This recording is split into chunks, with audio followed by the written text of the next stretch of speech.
What's up, guys? I am Kenny from Upscale Lures, and today is episode number 4 of my series Upscale Fishing Interviews.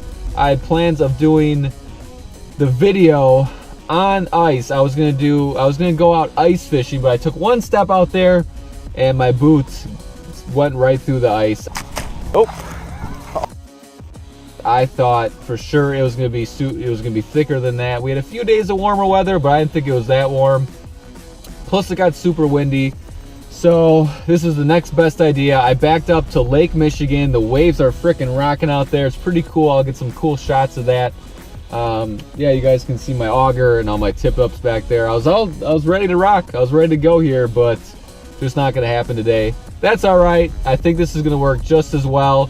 So I was super excited to be able to interview a fisherwoman from Florida. So we're going to get started right now. What's up, y'all? Sydney here. So Kenny Schultz from Upscale Lures contacted me to do some interview questions, and I was like, yeah, man, no problem. So we're going to get into those, and I've already kind of read over them, and some of them are not your typical, like, you know, what got you into fishing questions. So I'm really excited to get into these. All right, Sydney, so what is your YouTube channel focused on? My channel focuses on pretty much just my adventures and my love of fishing. I love fishing. I love learning about fishing. I love meeting people that love fishing. I love fishing with people that love fishing.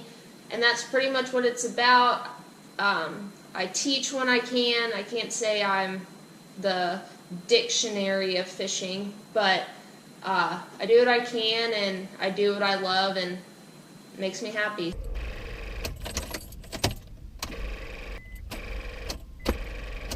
All right, man, I left my lights on. So what book have you gifted the most, or what book has greatly influenced your life? I'm not much of a reader. If you ask my mom, she probably will say I never read. But there is one book that I have read, and I think everybody should read it, whether you're a fan of his or not, and it's Tim Tebow's first book. It's the first book he ever wrote. And it's a book about him and his life from a kid to when he got into college football, even when he got to the NFL and it didn't really go the way he planned. But he focuses on mainly people telling him he can't do something, and he works hard and shows them that yes, you can, no matter what you put your mind to, you can succeed in anything, and I like to live by that, so that's a book I really liked. Sydney, what fishing gear, equipment, or lure purchase of $100 or less has made the most positive impact in the last 12 months? Well, being in college and radiology school, I don't really have that much money the past 12 months to spend on fishing gear. But I would have to say Gambler Soft Plastics is a lure that I have bought definitely within the past 12 months, and they're just my confident go-to bait. A Gambler, why not? A Gambler burner craw. If it's slow, if it's on fire, I can pretty much get these fish to bite these baits. How has a failure set you up for later success, and do you have a favorite failure of yours? Failures. Wow. That is something that probably a lot of people don't like to talk about, is their failures. But probably my major failure is probably college. I graduated high school in 2010, went to a community college, and was trying to get into a dental program there to be a dental hygienist, and I didn't get into the program the first time, so I went to another college an hour away to be told, you know, if you come here and you make these grades, you'll get into our dental program. So I did that for a year. I went to that college, my community college here at home, and was working. I did that for a year, and to be told that I didn't get accepted into that program either. So I came back to the first community college, and they said, well, you know, if you want to change your plan, you can. So I kind of just thought, God is telling me dental hygiene wasn't in my plan. Let's try something else.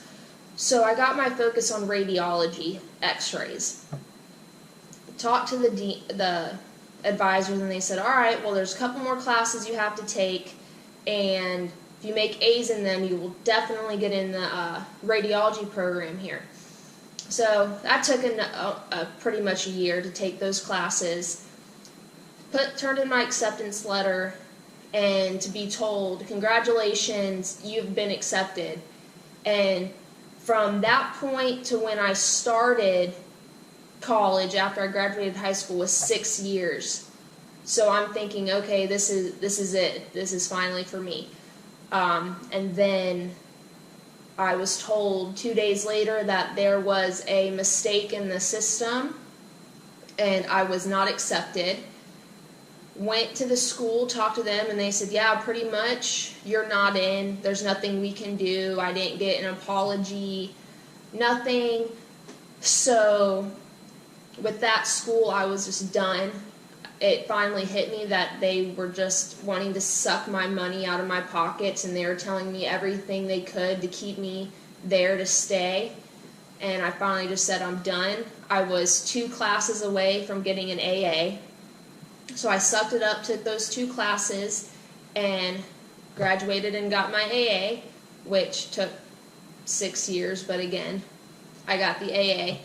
And I looked into another school called Kaiser University, went there, talked to an advisor, and told him my story. And he was like, you know what, you've been through all of this, you want to do radiology, we want you here. They saw my grades, got me in. I started January of 2017 at Kaiser University in their radiology program. I've made Dean's List twice. I'm in Phi Theta Kappa. I've made a lot of great friends. I've made a lot of connections in the x-ray world by doing clinicals. And this April of 2018, I graduate. And right now I've got the highest GPA in my class. So I would have to say my failures at those first 2 colleges for my first 6 years out of high school, even though I kept being told, you know, you're not in, you know, these letters that tell you, no, you're not in, they make you feel like you're not good enough, you're not smart enough, you're never going to have a good job that's going to help you hold a family and all this stuff, and it all just pushed me to have the success I've had in the past year. So that would probably be my favorite failure, is not getting into all of those programs. If you could write anything on your own billboard and put it anywhere, what would it say? It would probably say, no matter how many times you get pushed down, get back up and you keep going. If you have a dream, if you have a goal, no matter how long it takes you to get there, you go after it. What is one of the best investments you have ever made? It could be investment of time, money, or energy. I would have to say the best investment I've ever made was buying my first kayak. My first kayak was a Hobie Mirage Sport off Craigslist, and my dad and I split it 50-50. And ever since then, kayak fishing has truly changed my life on a totally different level than I ever could have expected it to. In the past 3 years, what belief, behavior, or habit has most improved your life? I would say my faith and belief in God has truly changed my life in the past 3 years. You think you have this plan set in your head, and even though when the world's crumbling in front of you, I've always remembered, God has a better plan for me, and He knows what's in store. And He's made my life probably 10 times better than I've ever thought it could be, sitting here 25 years old. What advice would you give a smart, driven beginner angler trying to make it into the fishing world? My advice would be, don't be sponsorship hungry. If you're wanting to get sponsored, know the difference between a sponsorship and pro staff. Don't try and get on every pro staff just to get free stuff. Don't lose your mind in the whole process of trying to get pro staff or trying to get names on a jersey. Just don't lose yourself, because I've seen a lot of people do that, and I kind of think it takes away from what fishing is truly supposed to be about. What are bad recommendations or tips you hear about fishing? I'm going to hit this on the female side of fishing, and bad recommendations are using your body to get attention.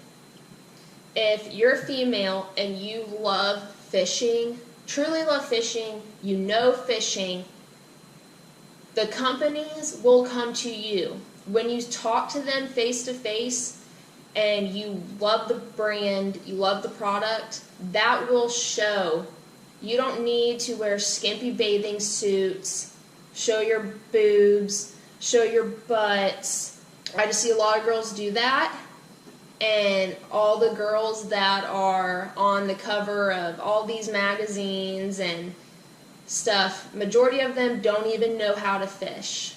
They're holding a fish that probably the charter they're on, the captain caught, and like I said, just don't use this to try and get what you want as a female. A lot of people will tell you to, and the real high up people in the industry respect the females that don't use their bodies to get through the industry. When you feel overwhelmed or unfocused, what do you do or what do you think about to get yourself back on track? I would say I listen to music, I play guitar, and I go to the gym. 3 good things to really get the stress out. When you hear the word successful, what person comes to mind and why?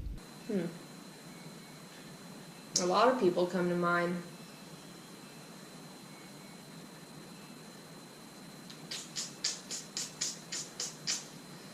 And the word successful can be thought of on many different levels. Do you want to be successful with a family? Do you think success is by how much money you make? Do you think success is by having the greatest health in the world?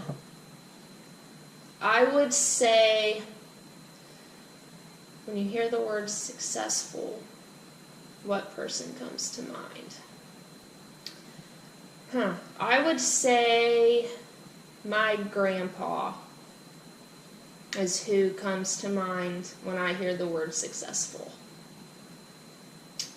And I think that because my grandma was a waitress at a diner and met this man, and at the time my grandma had my mom and my Aunt Allison,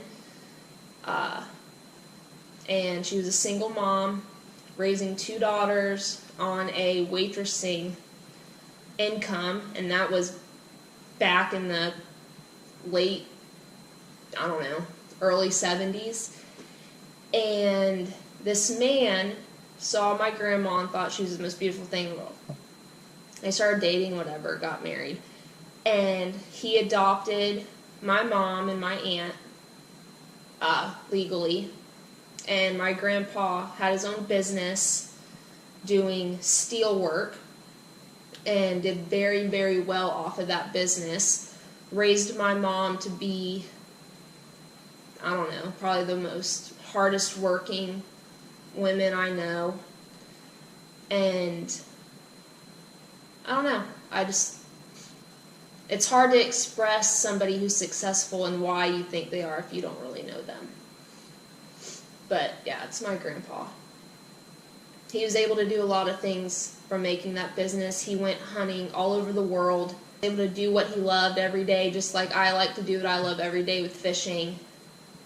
And yeah, that's where I'm going to stop there before I get a little emotional. Your grandpa sounds like an amazing man. what would be a better definition of success if you were able to do what you love every day? That's awesome. What YouTube video of yours are you most proud of? And from all my viewers, I'll leave a link below so you guys can check it out. The top video I've ever had, and I'm saying this, is my video called The Craziest Day of Bass Fishing I've Ever Had. It is the first video I've had go viral, and that video won me Video of the Year for the Kayak Angler Awards for 2017. Love that video. I think the edit's sweet. There's great catches. There's also the part that made it go viral. I'm not going to spoil it for you, so you'll have to go watch it. Make sure you watch it because it's sweet. What is the most exciting project you're currently working on or will be working on this year? I started a project probably 2 years ago, called Tightline Diaries, and the whole idea of it was me traveling to see other anglers in my state, and then because that's really all I could afford at the time, and fish with them, learn from them, and learn how to fish for the species they love to catch. I was able to do that 3 times. I did it with Gene Jensen, Fluke Master, Rob Will down in Miami, and then Lawson Lindsay down on Fort Pierce, West Palm area. I'm still currently working on that because now after I graduate, get a job, I'll have more money to be able to really hit that project hard like I wanted to in the first place. What strategy or tactic do you believe made the most impact in building your YouTube channel? I wouldn't say it's a strategy or a tactic, but I just stay myself. I say what I truly feel. I fish how I want to fish. I don't pretend to be somebody I'm not, trying to get viewers. I don't use clickbait. That's what I do. Just be myself and be real. I try and stay in contact with all my viewers. What YouTube video of yours was the most challenging and why? I'll also leave a link below so my viewers can check that one out. Try it again.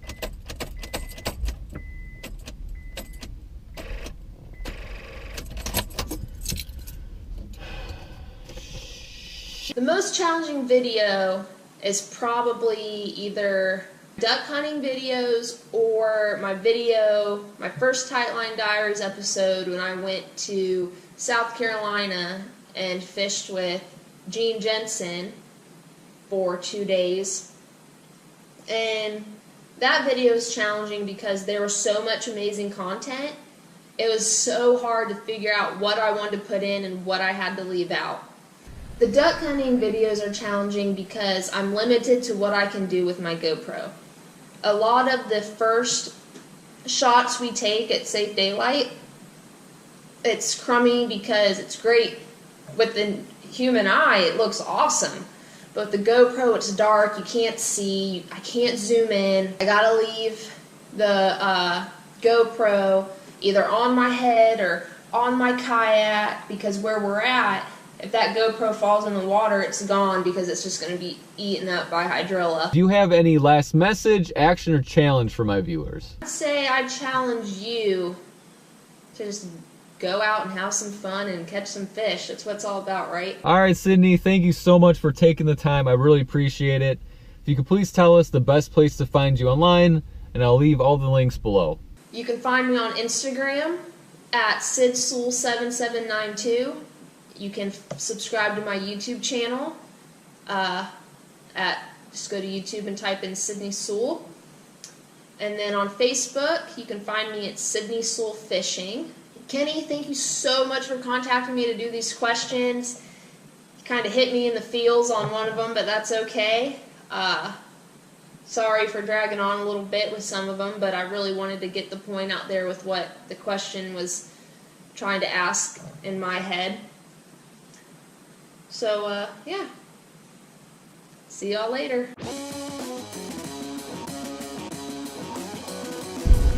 Alright guys, before you take off, make sure to check out the link below for my first Fishing Friday newsletter. We do a lure giveaway every single month. Plus we do a little bit of news about my company, Upscale Lures, and we also include a little bit of news about just fishing, you know, whatever's going on that month, you know, whatever the hot topic is. So make sure to check it out. I think you guys will really enjoy it. Super simple to sign up. Link is below. Thanks for watching. We'll see you guys next time. Oh! It really did just. Oh! That's what. Yes! Thank you, sir. Appreciate it.